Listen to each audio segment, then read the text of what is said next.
नमस्कार दोस्तों, साहित्य समाधान के मंच से मैं डॉक्टर रीता गौड़ आपका हार्दिक स्वागत करती हूं। दोस्तों, पिछले सत्र में हमने निर्गुण काव्यधारा पर आधारित प्रश्नों पर विस्तृत चर्चा की थी और आज के सत्र में हम करने वाले हैं सगुण काव्यधारा यानी राम काव्यधारा और कृष्ण काव्यधारा के प्रश्नों पर बातचीत। और ये सभी प्रश्न हर बार की तरह वही हैं जो पिछली परीक्षाओं में बार बार पूछे गए हैं, ताकि आपकी पकड़ इस विषय पर मजबूत हो सके। तो चलिए शुरू करते हैं आज का सत्र। सबसे पहले भक्ति काल के साथ लिख देती हूं मैं सगुण काव्यधारा।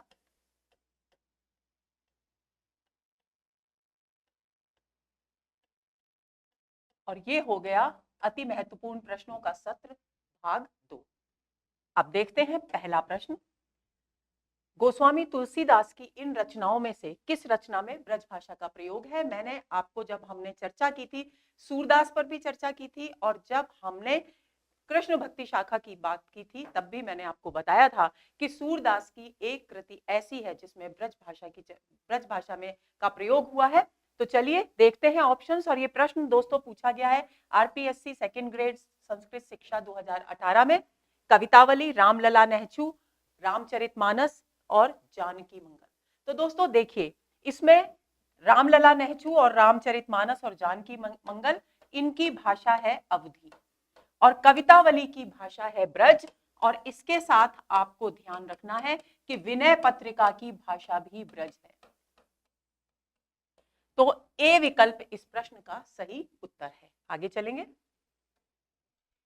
ताहे अहीर की छोहरियां चचिया भर छाछ पे नाच नचावे, अर्थात कृष्ण गोपियों के इशारे पर नाचते हैं। देखिए, इसका पंक्ति का अर्थ यहां पर यह है कि अहीर की छोरियां यानी अहीर की बेटियां यानी गोपियां छछियावर थोड़ी सी छाछ के लिए कृष्ण को अपने इशारों पर नचाती हैं। अब प्रश्न पूछा गया है कि कृष्ण गोपियों के इशारों पर नाचते हैं, इसका क्या कारण है? और ये प्रश्न पूछा गया आरपीएससी सेकंड ग्रेड 2018 में। ऑप्शंस हैं दही मक्खन का लालच, गोपियों के साथ खेलने की इच्छा, बाल स्वभाव का भोलापन या गोपियों का निश्चल प्रेम। तो दोस्तों जाहिर सी बात है, दही मक्खन के लालच की वजह से वे नहीं नाचते, कृष्ण गोपियों के इशारों पर नहीं नाचते। गोपियों के साथ खेलने की इच्छा भी कोई महत्वपूर्ण नहीं है और बाल स्वभाव का भोलापन भी नहीं है, बल्कि गोपियों के निश्चल प्रेम के वशीभूत होकर श्री कृष्ण उनके इशारों पर नाचते हैं। छाछ तो एक बहाना है। तो डी विकल्प इस प्रश्न का सही उत्तर है। आगे चले। पूरन ब्रह्म सकल अविनाशी, ताके तुम हो ज्ञाता, रेख न रूप जाति कुल नाही, जाके नहीं पितु माता।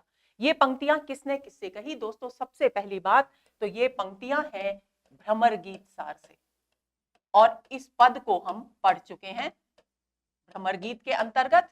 तो आपको याद होगा। प्रश्न के विकल्प देखते हैं। कृष्ण ने उद्धव से, उद्धव ने गोपियों से, गोपियों ने उद्धव से, या फिर उद्धव ने कृष्ण से। तो दोस्तों ए विकल्प इस प्रश्न का सही उत्तर है। जब कृष्ण उद्धव को अब ब्रज प्रदेश भेजते हैं गोपियों को निर्गुण ज्ञान की शिक्षा देने के लिए, तब वे उद्धव से ये पंक्तियां कहते हैं।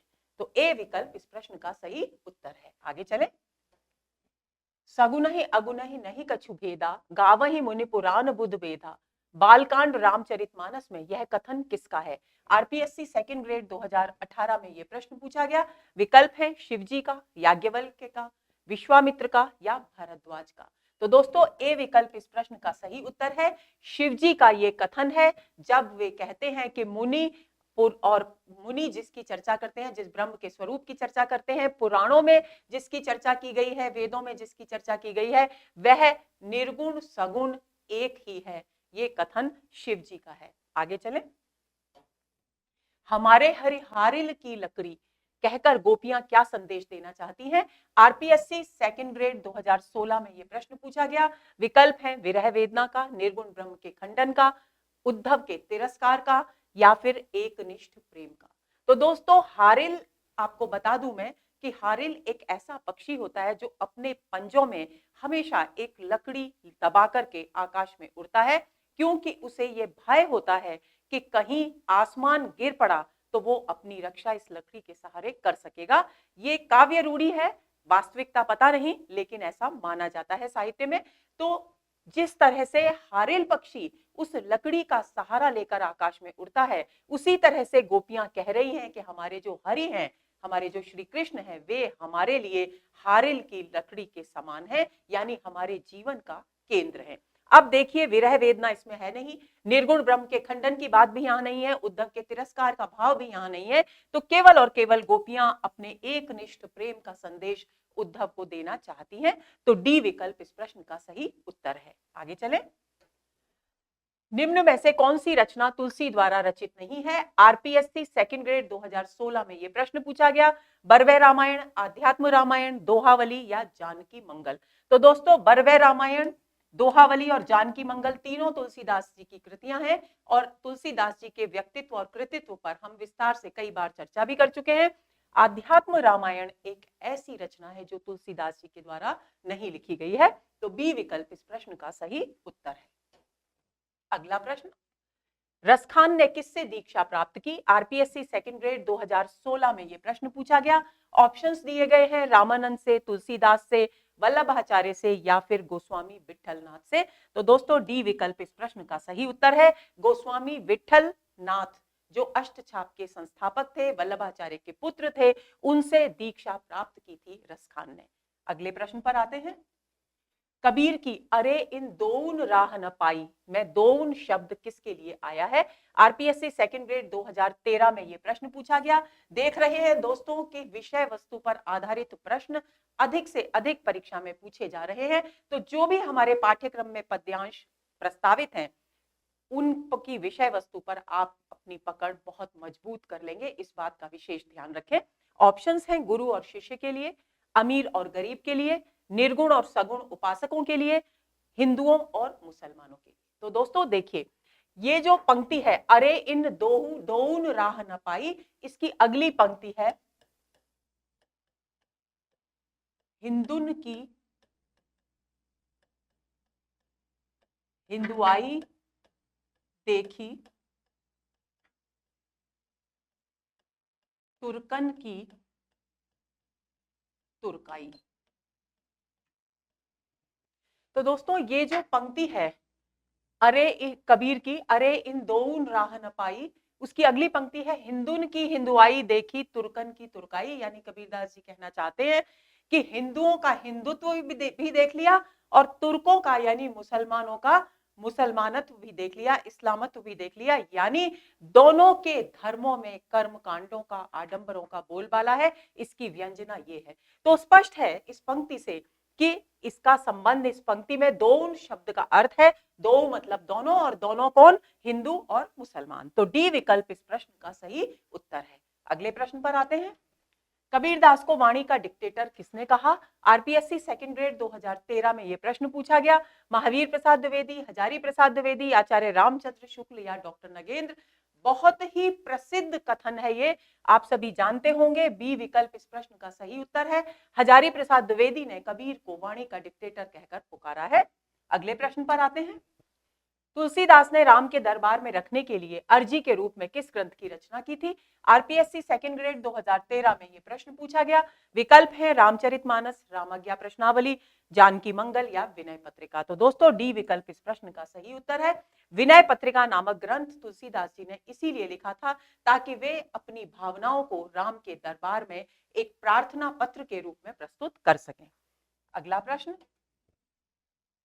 दुलहिन गावहु मंगलाचार, हमारे घर आए हो राजा राम भरतार। कबीर के इस पूरे पद में निम्नांकित में से कौन सी प्रवृत्ति दृष्टिगोचर होती है? और आरपीएससी सेकंड ग्रेड 2013 में यह प्रश्न पूछा गया। दोस्तों बीच में इस प्रश्न के मैं आपको एक बात याद दिला दूं, कुछ एक महत्वपूर्ण प्रश्न जो सेकंड ग्रेड में पूछे गए और पिछले सत्र में निर्गुण काव्यधारा के अंतर्गत शामिल होने से रह गए, उन्हें मैंने यहां शामिल कर दिया है। तो आप बिल्कुल भी भ्रमित न हो कि सगुण काव्यधारा के प्रश्नों के बीच में ये निर्गुण काव्यधारा से संबंधित प्रश्न क्यों आ गए, क्योंकि आप सभी जानते हैं, हम सभी जानते हैं कि कबीर संत काव्यधारा जो कि निर्गुण काव्यधारा की एक शाखा है उसके महत्वपूर्ण कवि हैं। तो इस बात को इस रूप में याद रखेंगे। तो अब इसके विकल्प हैं सांग रूपक का संयोजन, वियोग वर्णन की मार्मिक अभिव्यंजना, आध्यात्मिक मिलन की अभिव्यक्ति और रहस्यवाद की व्यंजना। तो दोस्तों ये जो पद है दुलहिन गावहु मंगलाचार, इसमें जो कबीर हैं वे प्रियतम के रूप में देखते हैं ईश्वर को, ब्रह्म को, और वे ऐसी कल्पना करते हैं कि उनकी आत्मा का परमात्मा से मिलन हो रहा है और वे पूरे के पूरे सांग रूपक के द्वारा इस आध्यात्मिक मिलन का दृश्य प्रस्तुत करते हैं। तो इसमें सांग रूपक का संयोजन है, क्योंकि संयोग की बात है, आत्मा और परमात्मा के मिलन की बात है, तो विरह वर्णन की तो संभावना ही नहीं है। तो ये प्रश्न, ये विकल्प इस संदर्भ में अनुचित है। आध्यात्मिक मिलन की यहाँ पर अभिव्यक्ति की गई है, और जहां आध्यात्मिक मिलन की किसी रूपक के माध्यम से अभिव्यक्ति की जाए, वहां पर दोस्तों रहस्यवाद आना एक बिल्कुल स्वाभाविक सी बात है। तो चौथे, पहला, तीसरा और चौथा, ये तीनों विकल्प इस पद के विषय में बिल्कुल सही है। अब देखते हैं कि कौन सा विकल्प हमारा प्रश्न का सही उत्तर है। तो पहला, तीसरा और चौथा सी विकल्प में आ रहा है, पहला, तीसरा, चौथा, यानी सी विकल्प इस प्रश्न का सही उत्तर है। अगले प्रश्न पर आएंगे। भ्रमर गीत के संदर्भ में निम्नांकित में से कौन सा कथन असंगत है? आरपीएससी सेकंड ग्रेड 2013 में यह प्रश्न भी पूछा गया। ए विकल्प है, यह विप्रलंब श्रृंगार की रचना है। दोस्तों, विप्रलंब का अर्थ भी वियोग ही होता है, तो भ्रमर गीत में गोपियों के वियोग का वर्णन किया गया है, इसलिए यह कथन पूरी तरह से सत्य है। इसमें व्यंग्य एवं उपालंब की प्रवृत्ति दृष्टिगोचर होती है, यह भी कथन बिल्कुल सही है, क्योंकि जब उद्धव गोपियों को निर्गुण ब्रह्म का संदेश देने के लिए ब्रज प्रदेश पहुंचते हैं और वे निर्गुण ब्रह्म की चर्चा करते हैं गोपियों से, तो गोपियां उन्हें तरह तरह के व्यंग्य बाण उन पर छोड़ती हैं, उन्हें उपालंब यानी उलाहना देती हैं। तो ये प्रवृत्ति भी यहाँ दिखाई देती है। इसमें प्रेम व्यंजना एवं तन्मयता का गहरा रंग है, ये कथन भी बिल्कुल सही है, क्योंकि गोपियों का प्रेम और उनकी तन्मयता कृष्ण के प्रति, उसकी अभिव्यक्ति यहाँ हुई है। तो ये तीनों विकल्प यहाँ सही है। इसका मतलब असंगत कथन हमसे पूछा गया है, इसमें सगुण पर निर्गुण एवं भक्ति पर ज्ञान की विजय है। ये कथन बिल्कुल उल्टा है दोस्तों, क्योंकि भ्रमर गीत में निर्गुण पर सगुण की विजय है और ज्ञान पर भक्ति की विजय का प्रतिपादन किया गया है, लेकिन यहाँ उल्टा लिखा गया है, यानी डी विकल्प इस प्रश्न का सही उत्तर है। भ्रमर गीत के संदर्भ में असंगत कथन है ये। आगे चलते हैं। कहा कहो बैकुंठ ही जाए, जह नहीं नंद जहां न जसोदा, नहीं जह गोपी ग्वाल न गाय। पंक्तियों के रचनाकार हैं, पंक्तियों को समझ लीजिए। ये इन पंक्तियों में कवि कह रहे हैं कि मैं बैकुंठ यानी स्वर्ग जाकर के क्या करूंगा, क्योंकि वहां न तो नंद बाबा होंगे, न यशोदा मैया होंगी, न गोपियां होंगी, न ग्वाल और गाय होंगे। तो ऐसी स्थिति में मेरा मन वहां लगेगा ही नहीं, यानी स्वर्ग भी इस ब्रज प्रदेश के सामने कवि को फीका प्रतीत होता है। और इसके लिए जो ऑप्शंस दिए गए हैं वो है सूरदास, रसखान, कुंभन दास और परमानंद दास। तो ए विकल्प इस प्रश्न का सही उत्तर है, सूरदास का कथन है ये। अगला प्रश्न, जब हम होते तब तू नाही, अब तू है मैं नाही, अतल अगम जैसे लहरि मण उदद जल केवल जलमहि। पंक्तियों के रचनाकार हैं, आरपीएससी ग्रेड सेकंड 2011 में ये प्रश्न पूछा गया। विकल्प हैं कबीर, दादू दयाल, रैदास और धर्मदास। तो दोस्तों ए विकल्प इस प्रश्न का सही उत्तर है, कबीर की पंक्तियां हैं। यहां बताया गया है कि जब हम होते, जब हम यानी अहंकार, हम शब्द का अर्थ है अहंकार, जब अहंकार था तब परमात्मा प्राप्त नहीं था, यानी परमात्मा विद्यमान नहीं था। अब तू है, अब परमात्मा है, अतल अगम जैसे, तो मैं नहीं है यानी अहंकार नहीं है। इस बात को यहां इस तरीके से समझ लेंगे कि जिस प्रकार उदधि यानी सागर की जल में एक लहर दूसरी लहर के साथ मिल जाती है, उसी प्रकार मेरी आत्मा का परमात्मा से मिलन हो चुका है, क्योंकि अब अहंकार समाप्त हो चुका है। तो ए विकल्प इस प्रश्न का सही उत्तर है। ममिता तेरा क्या करे, प्रेम उघाड़ी पोले, दर्शन भया दयाल का, सूल भई सुख सोड़े। ये प्रस्तुत साखी कबीर ग्रंथावली के किस अंग से है? आरपीएससी सेकंड ग्रेड 2011 में ये प्रश्न पूछा गया। गुरुदेव को अंग, सुमिरन को अंग, पर्चा को अंग या ज्ञान विरह को अंग। तो दोस्तों सी विकल्प इस प्रश्न का सही उत्तर है, पर्चा को अंग से ली गई पंक्तियां हैं ये। अगले प्रश्न पर आते हैं। चरणन लागे करो बरियाई, प्रेम प्रीति राखो उरझाई। पंक्ति में बरियाई का क्या अर्थ है? बरियाई शब्द का अर्थ पूछा गया है दोस्तों, आरपीएससी सेकंड ग्रेड 2011 में ये प्रश्न पूछा गया।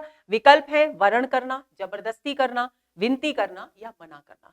तो सी विकल्प इस प्रश्न का सही उत्तर है।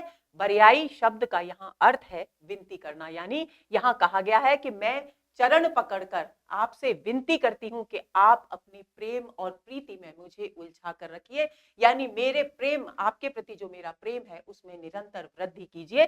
तो इससे सी विकल्प इस प्रश्न का सही उत्तर साबित होता है। अगले प्रश्न पर आते हैं। मैं परऊं कहई तुम ग्रह गवनहु भयऊ विलंबा, बाल कांड की इस पंक्ति के वक्ता है। आरपीएससी सेकंड ग्रेड 2011 में यह प्रश्न पूछा गया। पार्वती, नारद, सीता और शंकर। तो दोस्तों ए विकल्प इस प्रश्न का सही उत्तर है। बालकांड हम पढ़ चुके हैं। ये प्रसंग उस समय का है जब शिव जी के कहने पर सप्त ऋषि पार्वती जी के प्रेम की, शंकर शिव जी के प्रति उनके प्रेम की परीक्षा लेने के लिए आते हैं। तब पार्वती जी सप्त ऋषियों से ये कहती हैं कि मैं आपसे बार बार कह रही हूं कि बहुत विलंब हो गया है, अब आप अपने घर जाइए। यानी वे अपने इस कथन के द्वारा शिव जी के प्रति अपने एकनिष्ठ प्रेम का संकेत उन्हें देती हैं। तो ए विकल्प इस प्रश्न का सही उत्तर है। रुद्र ही देखी मदन भय माना, दुराधरश दुर्गम भगवाना। बालकांड की इस पंक्ति में दुराधरश कौन है? आरपीएससी सेकंड ग्रेड 2011 में यह प्रश्न पूछा गया। श्री विष्णु, श्री राम, श्री शिव या श्री ब्रह्मा। तो दोस्तों सी विकल्प इस प्रश्न का सही उत्तर है। शिव जी को यहाँ दुराधरश कहा गया है। यह है जब कामदेव देवताओं के कहने पर शिव जी में काम की भावनाओं का प्रसार करते हैं, तब शिव जी क्रोधित होकर के अपना तीसरा नेत्र खोल देते हैं और कामदेव उन्हें भयंकर रूप में देखते हैं। उसी बात को यहाँ पर चित्रित किया गया है। रुद्र ही यानी शिव जी के रुद्र रूप को देख करके उन्हें मदन यानी कामदेव बहुत अंदर से भयभीत हो गए और वे समझ गए कि भगवान ने भयंकर दुराधर्ष यानी भयंकर रूप धारण कर लिया है। तो यहाँ दुराधर्ष शब्द के माध्यम से शिव जी की ओर संकेत किया गया है। सी विकल्प इस प्रश्न का सही उत्तर है। गुरु दाधा चेला जलिया, विरहा लागी अग्नि। पंक्ति कबीर के किस अंग से उद्धृत है? आरपीएससी सेकंड ग्रेड 2010 में यह प्रश्न पूछा गया। गुरुदेव को अंग, सुमिरन को अंग, पर्चा को अंग या फिर ज्ञान विरह को अंग। तो दोस्तों डी विकल्प इस प्रश्न का सही उत्तर है। ज्ञान विरह को अंग से ली गई है ये साखी। अगला प्रश्न। अवधु ज्ञान लहर धुन मांडिरे पद के लिए कबीर ग्रंथावली में गायन में किस राग का निर्देश किया गया है? आरपीएससी सेकंड ग्रेड 2010 में यह प्रश्न पूछा गया। राग भैरवी, राग टोडी, राग गौड़ी या राग सारंग। तो दोस्तों एक बात मैं आपको याद दिला दूं कि कबीर के जितने भी पद हमारे पाठ्यक्रम में प्रस्तावित हैं, उन सब की राग एक ही है और वो है राग गौड़ी। तो इस दृष्टि से सी विकल्प इस प्रश्न का सही उत्तर है। राग गौड़ी में ये निर्देश, राग गौड़ी का निर्देश किया गया है इस पद में। जा दिन ते हम तुमसे तुमते बिछुरे पंक्ति में हम किसके लिए प्रयुक्त हुआ है? आरपीएससी सेकंड ग्रेड 2010 में यह प्रश्न पूछा गया।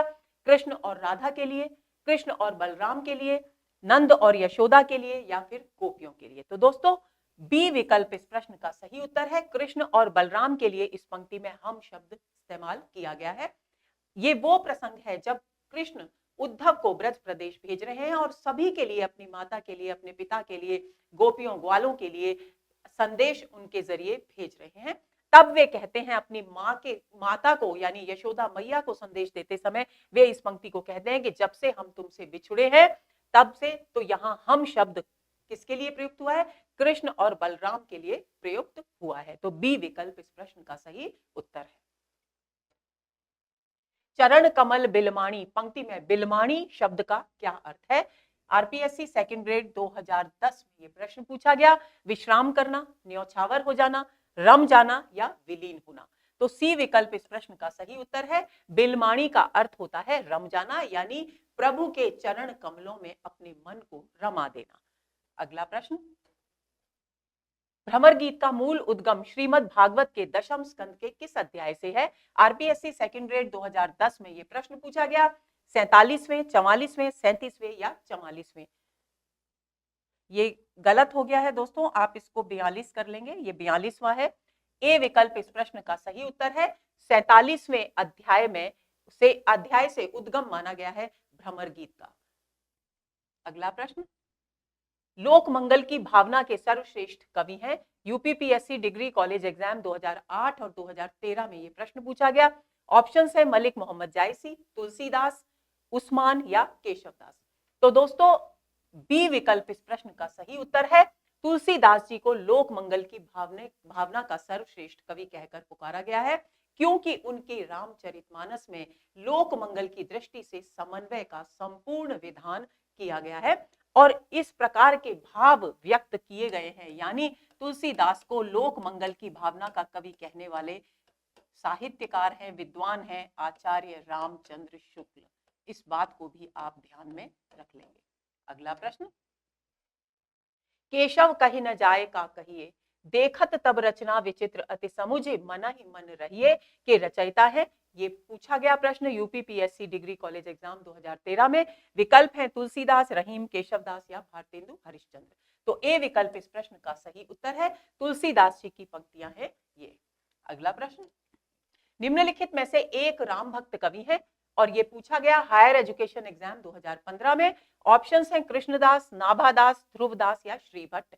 तो दोस्तों बी विकल्प इस प्रश्न का सही उत्तर है, क्योंकि नाभादास राम काव्य परंपरा के कवि माने गए हैं, तो बाकी सभी कृष्ण काव्य परंपरा के कवि हैं। तो ऐसी स्थिति में बी विकल्प इस प्रश्न का सही उत्तर है। अगला प्रश्न, भक्तमाल के रचयिता नाभादास के गुरु का नाम था। DIET PGT 2014 में यह प्रश्न पूछा गया। नरहरिदास, वल्लभाचार्य, विठलनाथ या अग्रदास।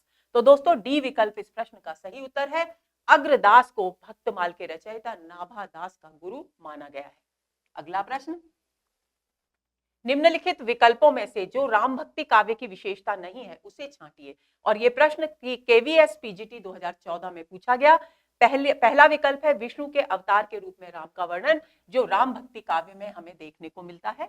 दूसरा है लोक मंगल और समन्वय की भावना का प्रतिपादन, ये भी राम काव्य में देखने को मिलता है। असत पर सद्वृत्तियों की विजय, ये भी राम काव्य में देखने को मिलता है। कृष्ण की विविध लीलाओं का गायन, ये कृष्ण भक्ति काव्य की विशेषता है, राम काव्य की नहीं। तो डी विकल्प इस प्रश्न का सही उत्तर है। अगला प्रश्न, लोकनायक वही हो सकता है जो समन्वय करने का अपार धैर्य लेकर आया हो, उनका सारा काव्य समन्वय की विराट चेष्टा है। तुलसीदास के संबंध में यह कथन किसका है? GIC PGT 2012, NVS PGT 2014 में यह प्रश्न पूछा गया और विकल्प दिए गए हैं रामचंद्र शुक्ल, नंद दुलारे वाजपेयी, हजारी प्रसाद द्विवेदी या जॉर्ज ग्रियर्सन।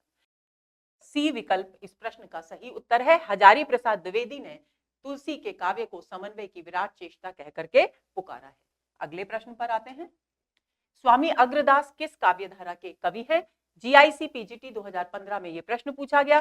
निर्गुण संत काव्यधारा, प्रेमाश्रयी काव्यधारा, राम भक्ति काव्यधारा या कृष्ण भक्ति काव्यधारा। तो दोस्तों सी विकल्प इस प्रश्न का सही उत्तर है। अभी हमने पढ़ा था स्वामी अग्रदास नाभादास जी के गुरु थे और नाभादास जी राम काव्य परंपरा से संबंधित कवि हैं। तो ऐसी स्थिति में सी विकल्प इस प्रश्न का सही उत्तर है। अगले प्रश्न पर आते हैं, रामानंद ने किस पुस्तक में अपनी पूरी गुरु परंपरा का उल्लेख किया है? यूपी PGT 2013 में यह प्रश्न पूछा गया। आनंद भाष्य, पंचस्तवी, सहस्त्र गीति या रामार्चन पद्धति। तो डी विकल्प इस प्रश्न का सही उत्तर है। हम पढ़ चुके हैं कि रामानंद ने अपनी रामार्चन पद्धति नामक पुस्तक में पूरी गुरु परंपरा का उल्लेख किया है। अगला प्रश्न, अष्टयाम नामक पुस्तक में किसकी दिनचर्या का वर्णन है? यूपी PGT 2013 में यह प्रश्न पूछा गया। विकल्प है कृष्ण, राम, विष्णु या शंकर। दोस्तों एक बात मैं आपको बता दूं कि अष्टयाम जो कृति है वो नाभादास के द्वारा रचित है और नाभादास ने भक्तिमाल भी लिखी थी और अष्टयाम भी लिखी थी और नाभादास राम काव्य परंपरा के कवि हैं। ऐसी स्थिति में अष्टयाम में किसकी लीलाओं का वर्णन हो सकता है, किसकी दिनचर्या का वर्णन हो सकता है? जाहिर सी बात है कि राम की दिनचर्या का वर्णन है। तो बी विकल्प इस प्रश्न का सही उत्तर है। अगला प्रश्न, नाभादासकृत भक्तमाल की भाषा है। यूपी PGT 2003 में यह प्रश्न पूछा गया। अवधी, ब्रजभाषा, हिंदी खड़ी बोली या मैथिली। तो दोस्तों बी विकल्प इस प्रश्न का सही उत्तर है। ब्रज भाषा में रचित कृति है नाभादास की भक्तमाल। अगला प्रश्न, राम रक्षा स्तोत्र रचना के लेखक हैं, यह प्रश्न पूछा गया यूपी PGT 2010 में। ऑप्शंस हैं केशवदास, नाभादास, ईश्वरदास या रामानंद। तो दोस्तों डी विकल्प इस प्रश्न का सही उत्तर है। रामानंद की कृति है राम रक्षा स्तोत्र। अगला प्रश्न, सूरदास जी को जीवनोत्सव का कवि किसने कहा है? यूपी PGT 2000 में यह प्रश्न पूछा गया। ए पंडित रामचंद्र शुक्ल, बी आचार्य हजारी प्रसाद द्विवेदी, सी पंडित महावीर प्रसाद द्विवेदी या डी मैथिली शरण गुप्त। तो दोस्तों ए विकल्प इस प्रश्न का सही उत्तर है। आचार्य रामचंद्र शुक्ल ने सूरदास जी को जीवनोत्सव का कवि कहकर पुकारा है। अगला प्रश्न, निम्नलिखित में से कौन अष्टछाप का कवि है? यूजीसी नेट थर्ड पेपर जून 2005 में यह प्रश्न पूछा गया।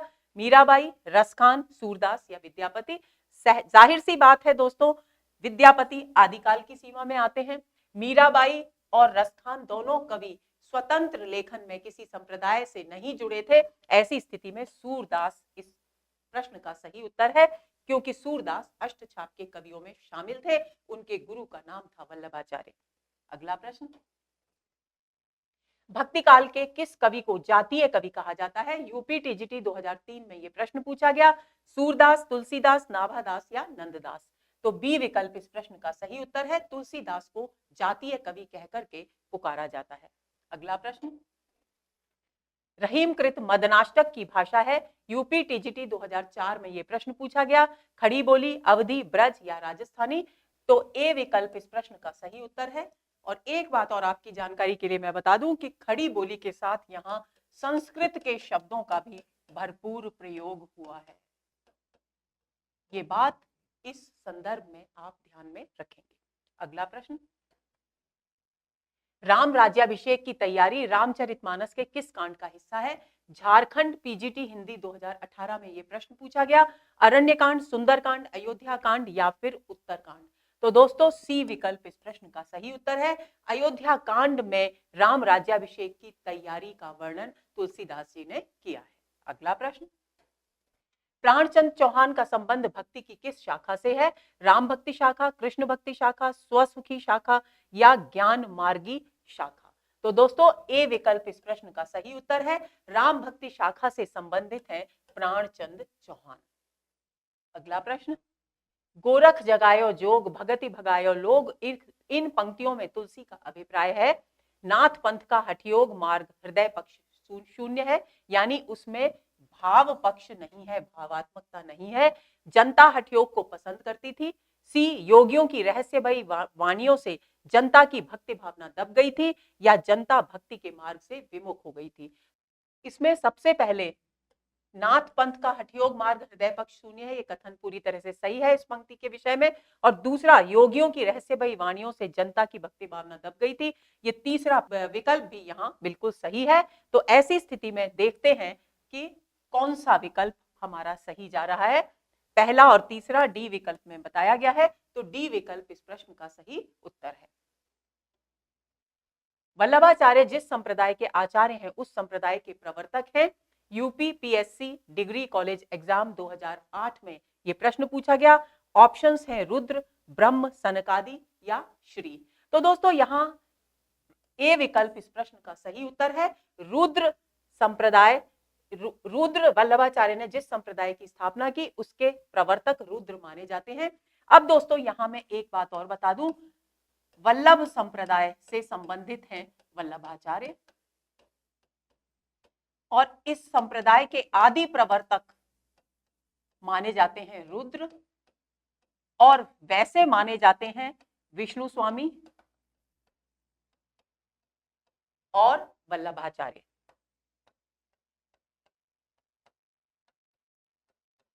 तो यहां क्योंकि न तो विष्णु स्वामी का नाम है, न वल्लभाचार्य का नाम है, नाम केवल रुद्र का है, इसलिए हम ए विकल्प को यहां पर सही मानेंगे। आगे चलते हैं, अगले प्रश्न पर आते हैं। अष्टछाप की स्थापना कब हुई? हायर एजुकेशन एग्जाम 2015 में यह प्रश्न पूछा गया। 1565, 1600, 1560 या 1570? ए विकल्प इस प्रश्न का सही उत्तर है, क्योंकि 1565 में वल्लभाचार्य के पुत्र विठल नाथ ने अष्टछाप की स्थापना की थी। अगला प्रश्न, भक्ति काल की कृष्ण भक्ति काव्य परंपरा में नहीं है। यूपीपीएससी डिग्री कॉलेज एग्जाम 2013 में यह प्रश्न पूछा गया। सूरदास, परमानंदास, सुंदरदास या नंददास? तो सी विकल्प इस प्रश्न का सही उत्तर है। सुंदरदास का संबंध संत काव्य परंपरा से है, उनका संबंध कृष्ण काव्य परंपरा से या कृष्ण भक्ति परंपरा से नहीं है। सी विकल्प इस प्रश्न का सही उत्तर है। अगला प्रश्न, रामानुजाचार्य ने किस दर्शन का प्रतिपादन किया? यूपी टीजीटी 2013 में ये प्रश्न पूछा गया।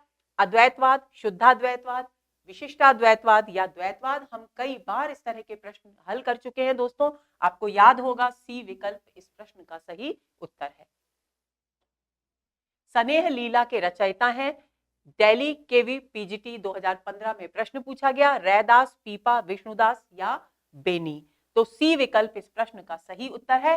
विष्णुदास के द्वारा रचित कृति है स्नेह लीला। और आपकी जानकारी के लिए एक बात और बता दूं कि ये विष्णुदास ग्वालियर नरेश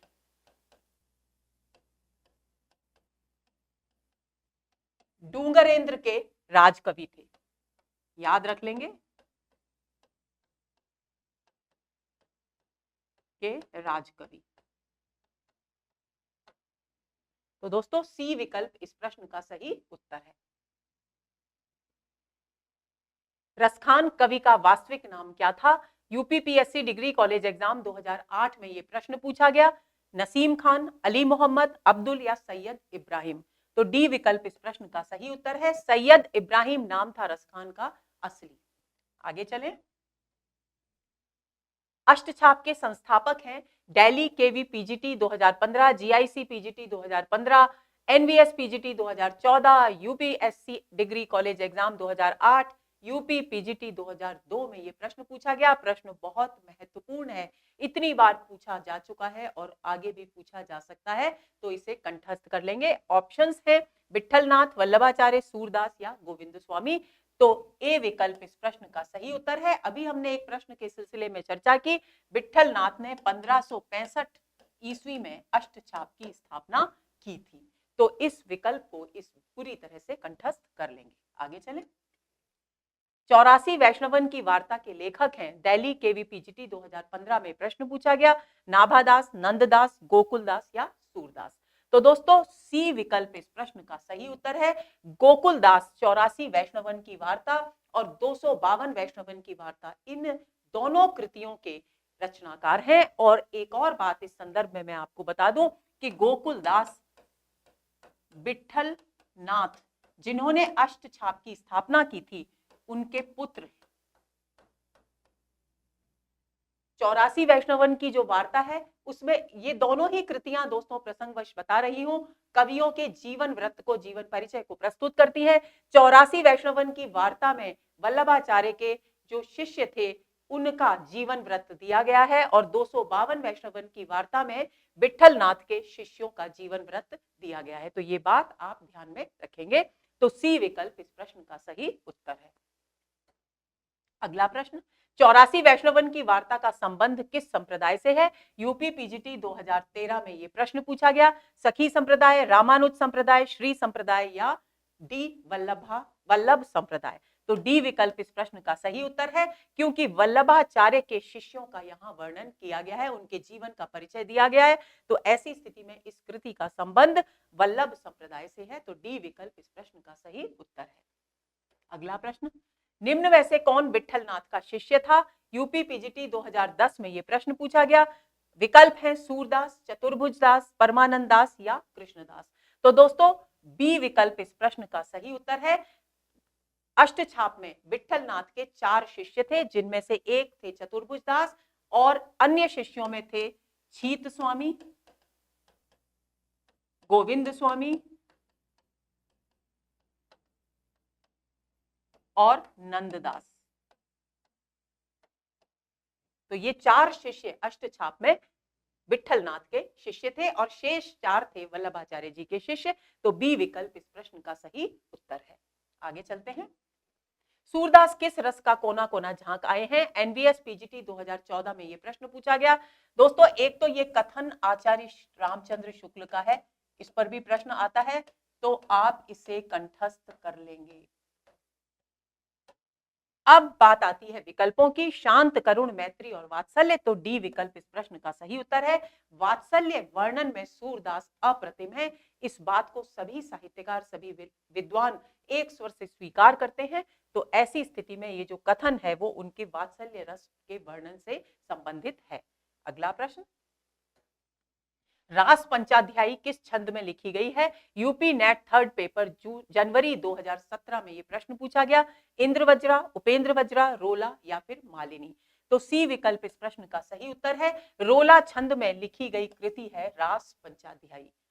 अगला प्रश्न, सूरदास किसके शिष्य थे? वल्लभाचार्य, गोकुलनाथ, विठलनाथ या नाभादास? तो ए विकल्प इस प्रश्न का सही उत्तर है। वल्लभाचार्य के शिष्य थे सूरदास। और एक बार फिर आपको याद दिला दूं अच्छी तरह से, वल्लभाचार्य के पुत्र थे विठलनाथ और विठलनाथ के पुत्र थे गोकुलनाथ। तो इन तीनों की इस परंपरा को भी आप याद रखेंगे। इनमें से पुष्टि मार्गी कवि कौन है? यूपी पीजीटी 2011 में यह प्रश्न पूछा गया। सूर, कबीर, जायसी, तुलसी? बहुत सरल सी बात है, ए विकल्प इस प्रश्न का सही उत्तर है। कबीर संत हैं, जायसी सूफी हैं और तुलसी का संबंध क्या है? राम काव्य से। और पुष्टि मार्ग विशेषता किसकी है? कृष्ण काव्य की। तो ऐसी स्थिति में ए विकल्प इस प्रश्न का सही उत्तर है। आगे चलें। वल्लभाचार्य के शिष्य नहीं है। यूपी पीजीटी 2009 में यह प्रश्न पूछा गया। कुंभन दास, चतुर्भुज दास, सूरदास और परमानंद दास? तो दोस्तों, अभी हमने एक प्रश्न में चर्चा की कि चतुर्भुज दास वल्लभाचार्य के पुत्र विठलनाथ के शिष्य थे। तो ऐसी स्थिति में बी विकल्प इस प्रश्न का सही उत्तर है। कुंभन दास, सूरदास और परमानंद दास ये तीनों शिष्य किसके हैं? वल्लभाचार्य के हैं। आगे चलते हैं। साहित्य लहरी के रचनाकार है। यूजीसी नेट थर्ड पेपर जून 2012 में यह प्रश्न पूछा गया। तुलसीदास, सूरदास, कृष्णदास या सुंदरदास? तो बी विकल्प इस प्रश्न का सही उत्तर है। सूरदास की अनमोल कृति है साहित्य लहरी। अगला प्रश्न, दृष्टिकूट पदों की रचना किस कवि ने की है? दृष्टिकूट पद वे होते हैं दोस्तों जो जिनके कई अर्थ होते हैं और जिस अर्थ को समझने में बहुत अधिक मशक्कत करनी पड़ती है पाठकों को, ऐसे पदों को दृष्टिकूट पद कहा जाता है। और विकल्प दिए गए हैं कबीरदास, सूरदास, तुलसीदास और रहीमदास। तो दृष्टिकूट पदों की रचना करने वाले कवि हैं सूरदास। बी विकल्प इस प्रश्न का सही उत्तर है। वल्लभाचार्य का वेदांत सूत्र पर लिखा प्रसिद्ध ग्रंथ है। यूजीसी नेट सेकंड पेपर दिसंबर 2014 में यह प्रश्न पूछा गया। पुष्टिमार्ग रहस्य, आनंद भाष्य, अणुभाष्य या सृष्टि रहस्य? तो सी विकल्प इस प्रश्न का सही उत्तर है। अणुभाष्य वेदांत सूत्र पर लिखा गया ग्रंथ है वल्लभाचार्य का। अगला प्रश्न, नंददास की किस रचना का संबंध नायक नायिका भेद से है? यूजीसी नेट सेकंड पेपर जून 2009 में यह प्रश्न पूछा गया। रास पंचाध्यायी, रसमंजरी, श्याम सगाई या भंवर गीत? तो दोस्तों, बी विकल्प इस प्रश्न का सही उत्तर है। रसमंजरी में नंददास ने नायक नायिका भेद का चित्रण किया है। अगला प्रश्न, महाप्रभु वल्लभाचार्य के शिष्यों का वृत्तांत इस ग्रंथ में है। दोस्तों, वल्लभाचार्य के शिष्यों के वृत्तांत की बात पूछी जा रही है कि किस ग्रंथ में है। अभी एक प्रश्न के सिलसिले में मैं इस विषय में चर्चा कर चुकी हूं और यह प्रश्न पूछा गया यूजीसी नेट सेकंड पेपर जून 2011 में। 252 वैष्णवन की वार्ता, भक्तमाल, 84 वैष्णवन की वार्ता या वचनामृत? तो सी विकल्प इस प्रश्न का सही उत्तर है। 84 वैष्णवन की वार्ता के अंतर्गत वल्लभाचार्य के शिष्यों का जीवन परिचय प्रस्तुत किया गया है। और मैंने आपको बताया था कि 252 वैष्णवन की वार्ता के अंतर्गत विठलनाथ के शिष्यों का वर्णन किया गया है। भक्तमाल नाभादास की कृति है, इस बात से आप अच्छी तरह से परिचित हैं। अगले प्रश्न पर आते हैं। अष्टछाप के कवियों में प्रथम नियुक्त कीर्तनकार कवि कौन थे? यूजीसी नेट सेकंड पेपर जून 2010 में यह प्रश्न पूछा गया। नंददास, कृष्णदास, सूरदास या कुंभन दास? तो डी विकल्प इस प्रश्न का सही उत्तर है दोस्तों। कुंभन दास अष्टछाप के कवियों में सबसे पहले कवि थे जो कीर्तनकार के रूप में नियुक्त किए गए थे। अगला प्रश्न, उज्ज्वल नीलमणि के रचयिता कौन है? यूजीसी नेट सेकंड पेपर दिसंबर 2004 में यह प्रश्न पूछा गया। रूप गोस्वामी, वल्लभाचार्य, विठलनाथ या मध्वाचार्य? तो ए विकल्प इस प्रश्न का सही उत्तर है। रूप गोस्वामी की कृति है उज्ज्वल नीलमणि। अगला प्रश्न, अष्टछाप में सूरदास के पीछे इन्हीं का नाम लेना पड़ता है। इनकी रचना भी बड़ी सरस और मधुर है। इनके संबंध में यह कहावत प्रसिद्ध है कि और कवि गढ़िया नंददास जड़िया। यह कथन किस आलोचक का है? यूजीसी नेट थर्ड पेपर 2016 में ये प्रश्न पूछा गया? रामचंद्र शुक्ल, हजारी प्रसाद द्विवेदी, राम कुमार वर्मा या नंद दुलारे वाजपेयी? तो ए विकल्प इस प्रश्न का सही उत्तर है। रामचंद्र शुक्ल के द्वारा अभिव्यक्त किया गया कथन है। अगला प्रश्न, वल्लभाचार्य द्वारा रचित ग्रंथ का नाम है? यूपी टीजीटी 2013 में ये प्रश्न पूछा गया। सिद्धांत संग्रह, अध्यात्म रामायण, महाभाष्य या अणुभाष्य? तो डी विकल्प इस प्रश्न का सही उत्तर है। वल्लभाचार्य की कृति है अणुभाष्य। अगला प्रश्न, गौड़ीय संप्रदाय के संस्थापक हैं? यूजीसी नेट थर्ड पेपर जून 2016 में ये प्रश्न पूछा गया। हरिदास निरंजनी, लालदास, हित हरिवंश या चैतन्य महाप्रभु? तो डी विकल्प इस प्रश्न का सही उत्तर है। चैतन्य महाप्रभु ने गौड़ीय संप्रदाय की पूर्वी भारत में स्थापना की थी। अगला प्रश्न, हित 84 के रचयिता हैं? यूजीसी नेट थर्ड पेपर जून 2016 में ये प्रश्न पूछा गया। नंददास, हित हरिवंश, छीत स्वामी या स्वामी हरिदास? तो बी विकल्प इस प्रश्न का सही उत्तर है। हित हरिवंश ने हित 84 नामक ग्रंथ की रचना की थी। अगला प्रश्न, निम्नलिखित में से किसने पुष्टि मार्ग की स्थापना की? यूपी टीजीटी 2010 में यह प्रश्न पूछा गया। चैतन्य महाप्रभु, वल्लभाचार्य, विट्ठलनाथ या सूरदास? तो बी विकल्प इस प्रश्न का सही उत्तर है। वल्लभाचार्य ने पुष्टि मार्ग की स्थापना की थी। अगला प्रश्न, भक्ति काल के किस कवि को जड़िया विशेषण से विभूषित किया जाता है? यूपी टीजीटी 2009 में यह प्रश्न पूछा गया। नंददास, परमानंदास, सूरदास, चतुर्भुजदास? अभी हम पढ़ चुके एक प्रश्न में नंददास को आचार्य शुक्ल ने जड़िया कहकर के संबोधित, जड़िया कवि कहकर के संबोधित किया है। ए विकल्प इस प्रश्न का सही उत्तर है। 84 वैष्णवन की वार्ता और 252 वैष्णवन की वार्ता मूल रूप से यूपी टीजीटी 2002 में पूछा गया प्रश्न जीवन वृत्त है, कथा कहानी है, आत्मकथा है, निबंध है? कई बार चर्चा कर चुकी मैं अलग अलग प्रश्नों में। ए विकल्प इस प्रश्न का सही उत्तर है, क्योंकि इन दोनों ही कृतियों में विट्ठलनाथ और वल्लभाचार्य के शिष्यों के जीवन परिचय को प्रस्तुत किया गया है, यानी कि ये दोनों ही कृतियां जीवन वृत्त से संबंधित हैं, जीवन वृत्त हैं। आगे चलते हैं। सुदामा चरित के लेखक हैं? यूपी टीजीटी 2002 में यह प्रश्न पूछा गया। ए सूरदास, बी नंददास, सी रत्नाकर या इनमें से कोई नहीं? तो बी विकल्प इस प्रश्न का सही उत्तर है। नंददास के द्वारा रचित कृति है सुदामा चरित। अगला प्रश्न, छीत स्वामी किस धारा के कवि हैं? यूपी टीजीटी 2004 में यह प्रश्न पूछा गया। राम भक्ति धारा, अष्टछाप धारा, प्रेम मार्गी धारा या निर्गुण मार्गी धारा? तो बी विकल्प इस प्रश्न का सही उत्तर है। छीत स्वामी क्योंकि विट्ठलनाथ के शिष्य थे और अष्टछाप से संबंधित थे, तो बी विकल्प इस प्रश्न का सही उत्तर है। अगला प्रश्न, अष्टछाप के प्रमुख कवि नंददास किसके शिष्य थे? यूपी टीजीटी 2005 में यह प्रश्न पूछा गया। वल्लभाचार्य, विट्ठलनाथ, रामानंद या निम्बार्काचार्य? तो चर्चा कर चुके हैं हम। बी विकल्प इस प्रश्न का सही उत्तर है। अष्टछाप के नंददास विट्ठलनाथ के शिष्य थे। सूरदास को पुष्टि मार्ग का जहाज किसने कहा? उत्तराखंड असिस्टेंट प्रोफेसर 2017 में यह प्रश्न पूछा गया। वल्लभाचार्य, हित हरिवंश, गोकुलनाथ या विट्ठलनाथ? तो डी विकल्प इस प्रश्न का सही उत्तर है। पिछले एक सत्र में भी हम इस विषय में विस्तार से चर्चा कर चुके हैं। तो विट्ठलनाथ ने सूरदास को जब उनका निधन हो गया तब पुष्टि मार्ग का जहाज कहकर के संबोधित किया था। अगला प्रश्न, विट्ठलनाथ ने वल्लभ संप्रदाय में किस तरह की पूजा पद्धति का समावेश किया? यूजीसी नेट थर्ड पेपर नवंबर 2017 में प्रश्न पूछा गया।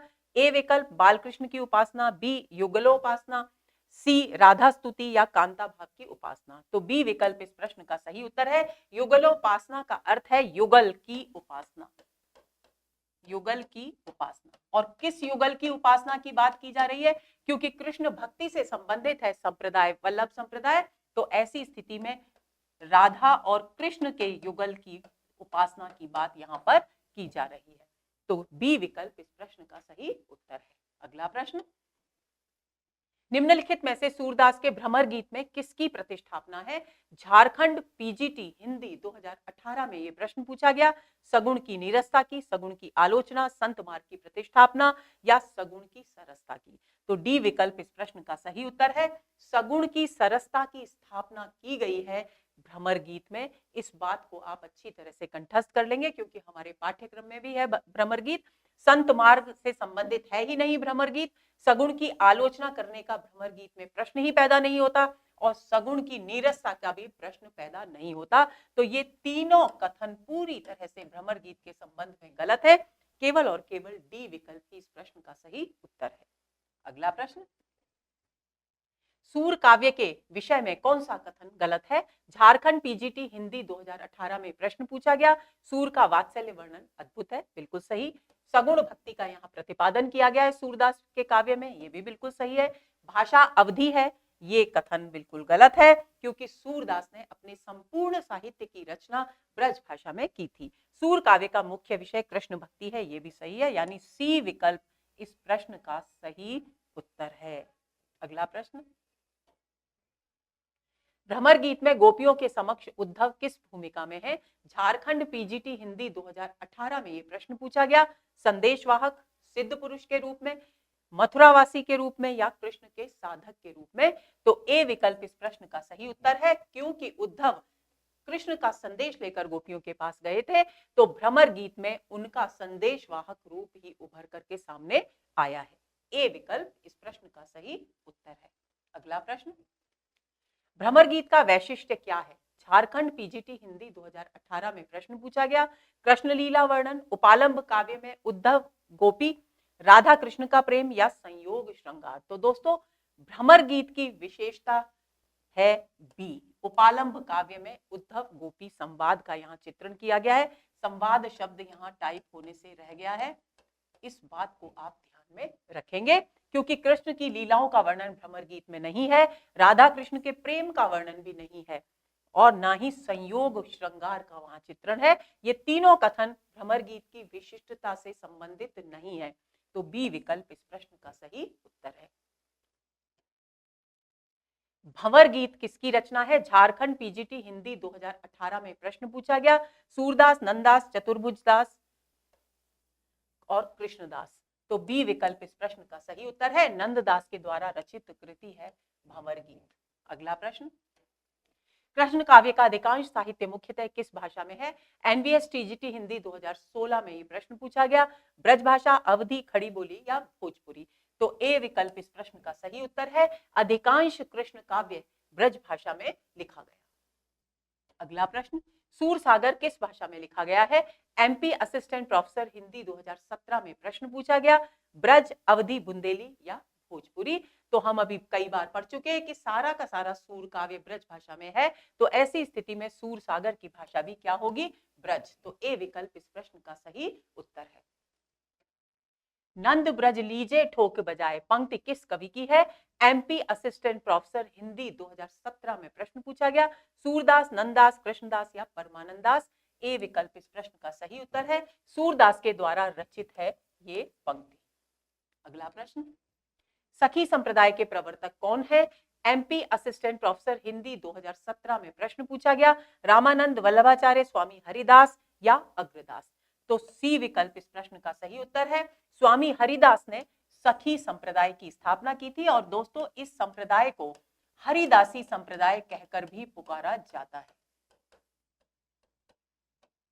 अगला प्रश्न, प्रेम वाटिका किसकी रचना है? एमपी असिस्टेंट प्रोफेसर हिंदी 2017 में यह प्रश्न पूछा गया, कृष्णदास, मीराबाई, हरिदास या रसखान? तो डी विकल्प इस प्रश्न का सही उत्तर है, रसखान के द्वारा रचित कृति है प्रेम वाटिका। अगला प्रश्न, सूरदास कृष्ण भक्ति के किस संप्रदाय में दीक्षित थे? एमपी असिस्टेंट प्रोफेसर हिंदी 2017 में प्रश्न पूछा गया, चैतन्य संप्रदाय, राधा वल्लभ संप्रदाय, वल्लभ संप्रदाय या सखी संप्रदाय? तो सी विकल्प इस प्रश्न का सही उत्तर है, सूरदास का संबंध था वल्लभ संप्रदाय से। अगला प्रश्न, तो दोस्तों ये हुआ हमारा आज का सत्र और इस सत्र में हमने सगुण भक्ति धारा पर आधारित अति महत्वपूर्ण प्रश्नों पर चर्चा की।